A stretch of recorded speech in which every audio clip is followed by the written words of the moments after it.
Hello everyone, welcome back to Daily Shakespeare. My name is Michael, and this is Audition Week.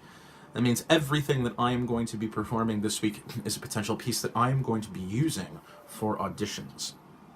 Now, one of the most important things to remember when you are picking an audition piece is that you don't want to do something that is overperformed, that people are going to see a lot of, which is why it's a good idea to dig into Shakespeare's lesser-known plays, which is exactly what we've done today. Pericles, Prince of Tyre, where our piece comes from, is one of the most underperformed and underread pieces that Shakespeare has. And it's kind of strange why it's not read more often. This play has some of the most direct parallels to the things that Shakespeare often stole from, the Grecian plays. This is certainly an epic in the same way that an Odyssey is. And there are lots of parallels drawn between Odysseus and Pericles, in that most of their problems are not solved by strength of arms, but instead by their wits. And so these brilliant men are placed into ludicrous situations, many of them often horrifying. We've talked before, at length, about the trope that Shakespeare's plays, the comedies especially, if read out, they sound horrifying. This is no different. There are shipwrecks and supposed deaths and children given up and people being struck down by fire from the gods. The play has no shortage of bad things happening. They're all happening to one man, and he solves them with his wit. And the first task that he comes across is solving a riddle.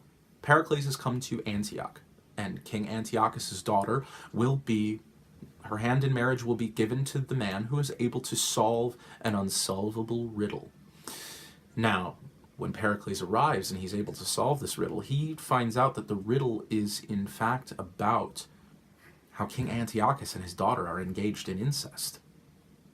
So Pericles doesn't give the answer, because he believes that if he were to out this secret, he would be killed.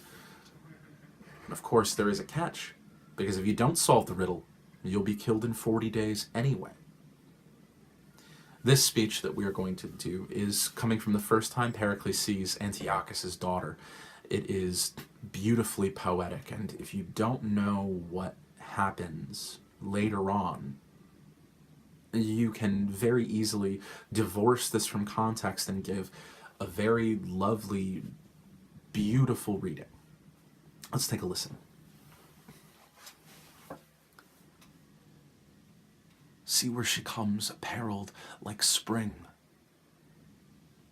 Graces her subjects and her thoughts. The king of every virtue gives renown to men. Her face, the book of praises where is read nothing but curious pleasures, as from thence sorrow were never razed, and testy wrath could never be her mild companion. You gods, that made me man and sway in love, that have inflamed desire in my breast, to taste the fruit of yon celestial trees, or die in the adventure, be my helps, as I am son and servant to your will, to compass such a boundless happiness. So, unsurprising that Shakespeare gives beautiful, sighing, lovely speeches to a man seemingly in love. It's truly excellent, and I believe the play should be more widely read because the poetry is outstanding, even in the quote-unquote bad plays. As this seems to be lumped in, you have such a wonderful breadth of subjects and such. And I think that this play especially gets a bad rap. There are so many strange and exotic locations, so much action and adventure. It's a true wonder, and I hope that people will be performing it more often. Now, about the audition portion of all of this. I'm worried that the speech might be a little bit short. I think that it can certainly capture a mood. It is very easy to pick a spot, to focus in, to give that beautiful love speech. But there isn't very much in terms of rise and fall.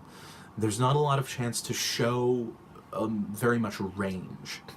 I like this speech, and it might still be one that I get used, but maybe not for this. Let's keep looking throughout the week and see if we can find something that might fit a little bit better. If you think that I have found the speech, please, in the comments section below, let me know. Let me know how you like the show, what you don't enjoy. I love to get feedback from people. And as always, if there are any speeches that you want to suggest that you have me speak, whether it be for my audition or not, please let me know in the comments section below. I'm always interested to hear from people. So, please click that subscribe button, and that way you will find a new Daily Shakespeare video in your YouTube feed every single day, just as there is a new video every single day. Until tomorrow for more Audition Week, have a great day, and I'll see you then.